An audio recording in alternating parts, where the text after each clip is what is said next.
Welcome to this intimate space where we will discuss a fundamental topic for couples, the recovery of sexual desire. I am Dr. Eleanor Whitmore, a psychologist and family counselor with over 35 years of experience. I have chosen to dedicate this significant amount of time to this issue because it touches the very heart of our humanity. Desire is not merely an impulse. It is not a simple flame that burns or is extinguished at random. It is a language, a mirror, a living force that reflects our relationship with ourselves, with our partner, and with everything we have carried within us for years. In my office, I have seen couples who loved each other deeply but believed they were doomed because their desire had disappeared. I have seen men convinced they were no longer enough, women convinced they were broken. I have seen people tremble at the mere thought of admitting that they haven't felt anything for months, sometimes even years. And yet, in the vast majority of cases, this desire was not dead. It was sleeping. It was waiting. It simply needed someone to understand what had hurt, stifled, or numbed it. Because here is a fundamental truth: desire never disappears without a reason. It withdraws because it has been ignored for too long. It weakens because it feels insecure. It fades when the body or the heart can no longer feel free. Today, I would like to guide you on a gentle yet profound exploration, that of the psychology of desire, its loss, and above all, its recovery.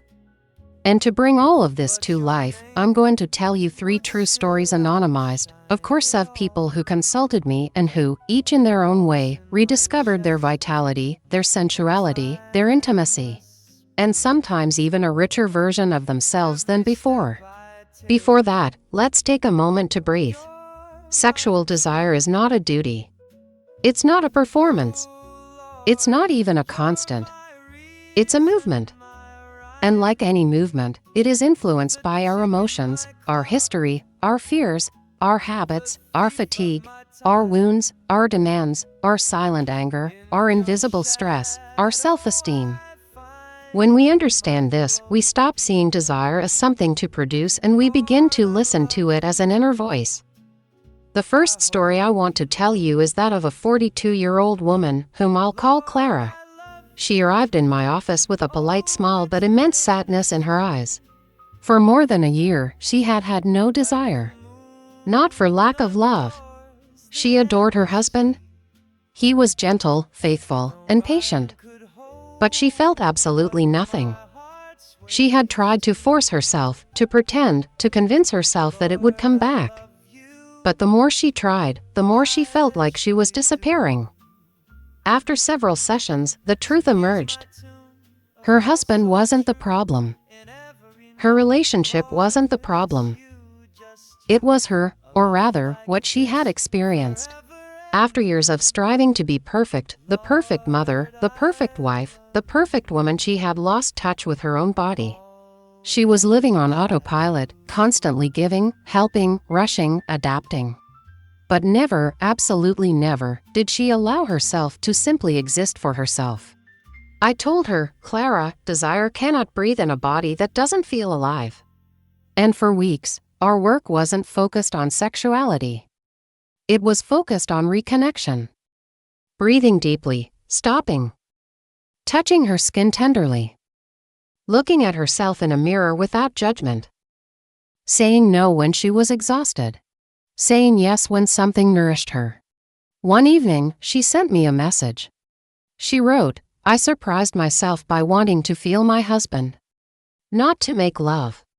Just to cuddle up against him. And it was so sweet that I cried. That was the first sign.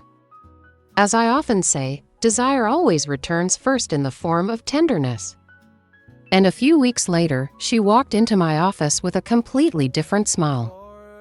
She had rediscovered not only her desire, but a new sensuality.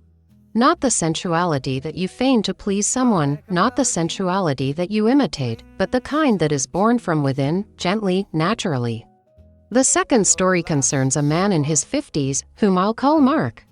For him, it was the opposite. He hadn't lost his desire. He even had too much of it, in his own words. But as soon as he was with his wife, everything fell apart. Nothing worked anymore. He felt powerless, ashamed, diminished. He had sought help for a mechanical problem, but what I saw in him from the very first session was an emotional problem. This man was a pillar for everyone. Always strong. Always solid. Always responsible. Never a sign of weakness. Not even in front of his wife. However, desire, for men as well as for women, requires something very particular, the permission to be vulnerable. And this man no longer had the right, in his own mind, to be vulnerable. When I said that sentence to him, he lowered his eyes and murmured, "I don't even know what that means anymore." So we worked. Not on his performance. Not on his body. On the shame he carried. On his fears. On the pressure he had put on himself his whole life. On the right to be human. On the possibility of saying, "I'm tired, I'm scared, help me." And one day, he came in with a strange, almost childlike smile. He told me, last night, for the first time in months, I was able to be with my wife without thinking about anything. Without thinking about succeeding. Without thinking about failing. I felt free. And everything worked naturally. Desire had returned. Not because he had sought it, but because he had rediscovered the right to breathe. Before we continue, if you haven't already subscribed to the Couple and Desire channel, now is the perfect time to do so. One, dedicate some of my time to my subscribers as a personal advisor. You can ask me all your questions about relationships, couples, self-esteem, absolutely anything, or tell me your own story. I'm here for you. And to those of you who are already subscribed, thank you so much for being part of this community that is growing every day in a spirit of love and respect. The third story is that of a much younger couple, two people in their 30s, whom I will call Nadia and Thomas. They loved each other passionately, but their desire had disappeared after the birth of their first child. Not because of fatigue, even though that played a role, but because they had become parents and had forgotten that they were also lovers. Nadia's body had changed. It frightened her. She no longer felt beautiful. She avoided looking at herself in the mirror. She even avoided letting herself be touched. Thomas, on the other hand, didn't understand.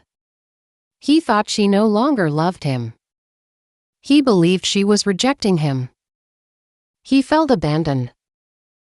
And this silent pain created an ever-growing distance between them. The first task was to explain to them that desire cannot survive in a climate of pressure, fear, insecurity, or self-deprecation. Desire requires comfort, intimacy, patience, and emotional security. So we rebuilt those foundations. We helped Nadia relearn to see her body as an ally, not an enemy. We guided Thomas to understand that gentleness opens more doors than frustration. We reintroduced into their relationship the small gestures of affection, the compliments, the moments when they truly looked at each other, when they touched without sexual intent. Simply to feel close. And one afternoon, Nadia confided in me, "I've started desiring Thomas again. But differently, as if it were something new. This is exactly what I had hoped for."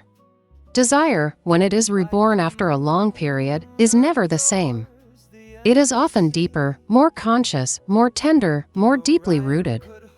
And that's where the real reconstruction begins. You may have noticed what all these stories have in common. In none of these cases was the desire lost. It was hidden. Behind exhaustion. Behind stress. Behind fear. Behind pressure. Behind wounds. Behind shame. Behind self-neglect. Because sexual desire never completely dies out. It protects itself. It closes itself off. It waits. And it returns as soon as we recreate the conditions necessary for its awakening. Today, I would like to leave you with a few essential reflections, truths that I learned not from books, but from the real presence of hundreds of people who came to sit in front of me. Desire is never a matter of performance. It's a matter of presence. Desire is not born of duty. It is born of freedom. Desire is not a mechanical reflex. It is an emotional language. When your mind is cluttered, your body closes down. When your heart is anxious, your skin becomes silent. When you feel judged, you shut down. When you feel admired, you open up. Desire dies in obligation. Desire is reborn in tenderness. Raymond Radiguet said, "Desire flourishes on trust."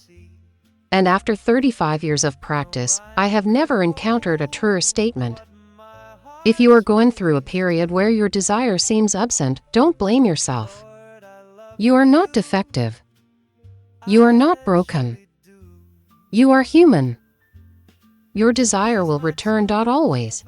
Provided that you relearn to listen to yourself, to respect yourself, to love yourself, and to feel safe in your own life. Take the time to catch your breath. Take the time to feel comfortable in your own skin. Take the time to reconnect with your partner, but above all, take the time to reconnect with yourself. When you find yourself again, desire will find you too. And it will return exactly when you are ready to welcome it. Let me know in the comments, and if you know someone who needs to hear this, please share it. Sometimes, the right words at the right time can save years of suffering. Tell me where you're watching this video from. I'm so happy to know that this couple and desire community is growing all over the world. Don't forget to subscribe, turn on notifications, and share this message. See you soon in the next video, where we'll continue to build relationships that respect us and allow us to grow. Sending you hugs from my office.